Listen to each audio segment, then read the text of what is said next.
Hi, welcome to Quid Pros Quo. I'm Zach, And I'm Rin.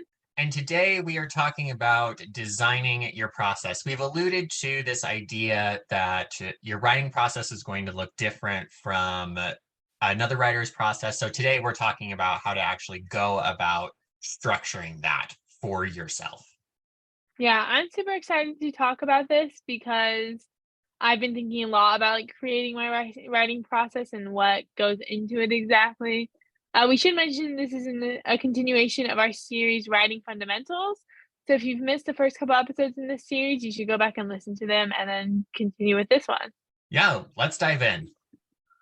When we talk about the writing process, we're usually talking about the writing process that you learned about in elementary school. And it usually goes something like this, where you have your pre-writing phase, you have your drafting phase, you have your editing and revising phase, and then you have your publishing phase. And while that framework is a good place to start, it's not a one size fits all. In our episode where we talked about planners versus pantsers, planners are really going to find the pre-writing phase valuable, whereas pantsers probably won't.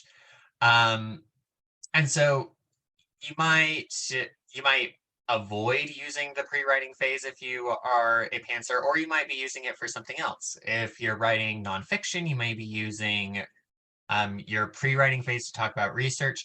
And this process doesn't talk about beta readers, doesn't involve getting feedback from from potential readers, um, those sorts of mentors, those sorts of people. Rin, can you think of anything else that's kind of limiting when we talk about the writing process? Well, besides the idea that it implies that you see like one draft, like it's one draft, you revise that draft, and then you're done. So I guess a two draft process. Mhm. But with like writing fiction, most of us need like three or more drafts. When you're building your own writing process, there's a couple steps. We have a 9-step list that we're going to share with you, which you could probably simplify it. You could probably expand it to be more, but 9 was just our sweet spot. First, you're going to determine how you best complete projects. Do you do better when you have a habit when you're writing every day, or do you do better when you have a deadline and you like rush to write something? So there's like the first step. Zach already talked about like planning, pantsing, and somewhere in between. We'll refer you back to episode 38 because we already talked about that for a ton. So the next thing that you need to consider when you're looking at developing your own writing process is that think about what you personally need to get started. Do you need an outline? Do you need to do research? Do you need to come up with a list of names for all of your characters? Because at least for me, I'm terrible at names. And so most of the time when I'm writing my draft, I have these little brackets all over the place where it's like insert secretary name here or figure out this guy's name later, those sorts of things. If you need a list of names at the beginning, figure that out. Figure out what you need to get started and put that in the step of your process before you start drafting. It is important to note here, I think, that if you're just starting writing and this is like your first project, you may not know if you need these things, which is why you need to experiment with them and be like, okay, maybe for this short story or this novel, I'll try just coming in with a list of names and like you can do a naming convention. We have an episode on that. And if it doesn't work with you, doesn't vibe, then don't do it. I'm also the type that likes to have a list of names, whether I'm dungeon mastering a game or I'm just writing for myself. I think it's really hard to come up with names. Um, the next point, number 4, is how do you write drafts best? And we're gonna refer you to episode 33 for this. We're doing a lot of referrals to other episodes of this. This is fine. Maybe But we'll add some linear, links in the liner notes to be like, go look, watch this one, go listen to this one. yeah, we will put those in the show notes. Good idea.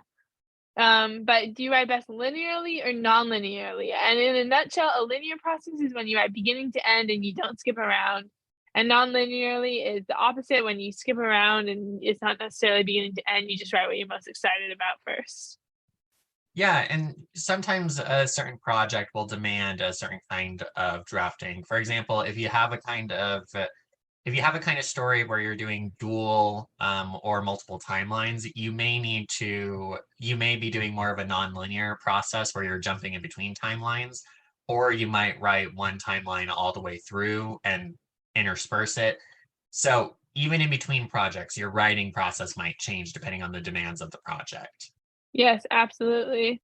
The next thing you have to consider is when you want to pull people into your writing process, where you want to get feedback or where you want to like brainstorm with them. I'm a big fan of like brainstorming with other people, or at least having like a sounding board for me to like talk to during the brainstorming or pre-writing process.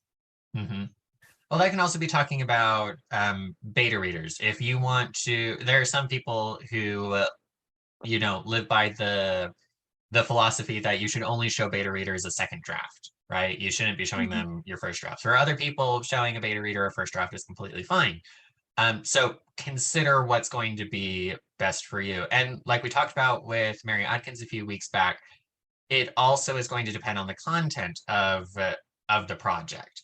If you're writing, if you're working on a project that is really close to home or deals with tender experiences that you've had or traumatic experiences that you've had, you may change your process for that particular project. And that's another thing to keep in mind when you are considering, okay, when do I want to pull people in to look over this and provide feedback?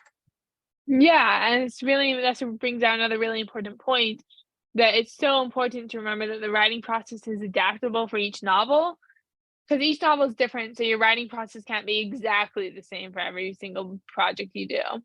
Mm-hmm. Uh, Number 6, what does the editing and revision process look like for you? We have an episode on editing and revising. Like, Go check it out. It'll be in the go, notes. it'll be in the notes. And then 7, what are your goals for publishing? Do you want to self-publish? Do you want to traditionally publish? If you don't know, that's also okay. You can figure it out as you go.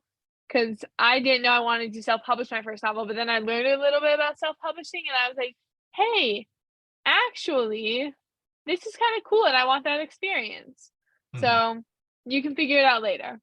As you're wrapping up thinking about the things that you need to know when you're starting your process or putting together your process, you should ask the question, where can you work simultaneously? So when can you put one project on the back burner and start another project?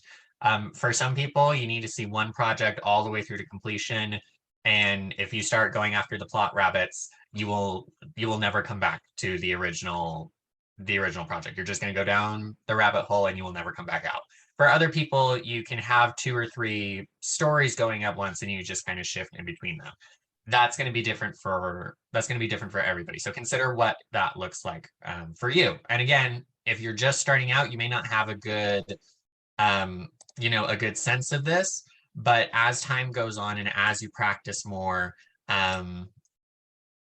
that becomes more clear.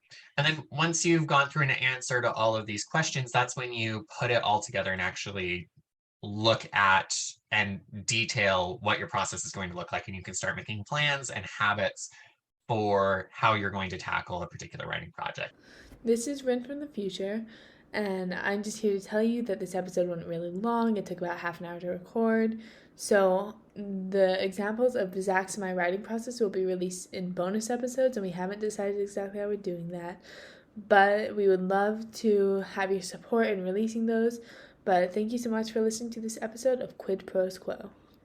Quid Pros Quo is hosted by DC Winters and CK Jensen. If you like this episode, be sure to leave us a rating. And if you'd like to contact us, you can email us at quidprosquo@gmail.com. For more episodes, check us out on Spotify, Apple Podcasts, or wherever else you get your podcasts.